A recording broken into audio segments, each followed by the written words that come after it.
ధర్నా చౌక్ అంటే మా గాంధీనగర్ లో కాలువ గట్టున కాసేపు కూర్చుని భోంచేసి వచ్చేస్తారు రోజు.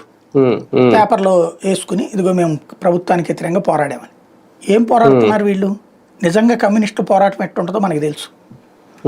కింద పడేసి లాగుతున్నా సరే నిలబడి అరవగలిగినటువంటి దమ్మున్నోళ్ళు వాళ్ళు.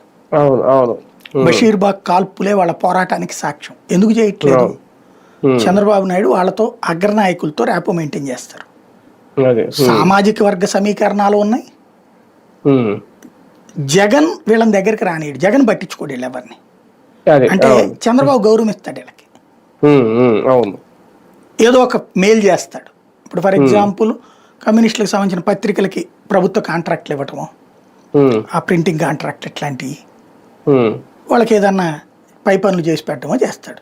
వాళ్ళు అడిగినట్టు చేయడం అన్ని, కానీ 30-40% జగన్ ఒక్కడు కూడా చేయడు. కాబట్టి జగన్ తో పోల్చుకుంటే వాళ్ళకి చంద్రబాబు బెటర్. అలాగే కాంగ్రెస్ కూడా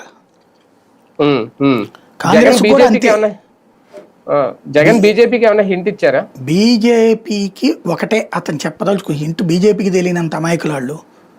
కాకపోతే ఏంటంటే బీజేపీ కూడా ఎందుకు చంద్రబాబుతో మెయింటైన్ చేస్తుంది? జగన్ వద్దన్న బట్టినే కదా.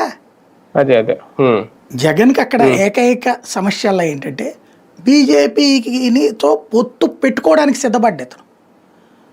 బీజేపీకి ఆల్టర్నేటివ్ లేకనే తెలుగుదేశంతో పొత్తు పెట్టుకుంది. అంటే ఇలాగ ఏమైనా హింట్ ఇచ్చి రేపు పొద్దున బీజేపీకి దగ్గర అవుతారా? అతను ఏమైనా బీజేపీకి దూరం అయ్యాడా? మొన్న నితిన్ గడ్కరీ పుట్టినరోజు అయినా, రాజ్నాథ్ సింగ్ పుట్టినరోజు అయినా శుభాకాంక్షలు చెప్తానే ఉన్నాడు కదా. పాలసీ పరంగా 1-2 విషయాల్లో వ్యతిరేకించవచ్చు, కానీ బీజేపీకి ఏం దూరం కాలేదు కదా. ఎన్డీఏ దగ్గర కాలేదు.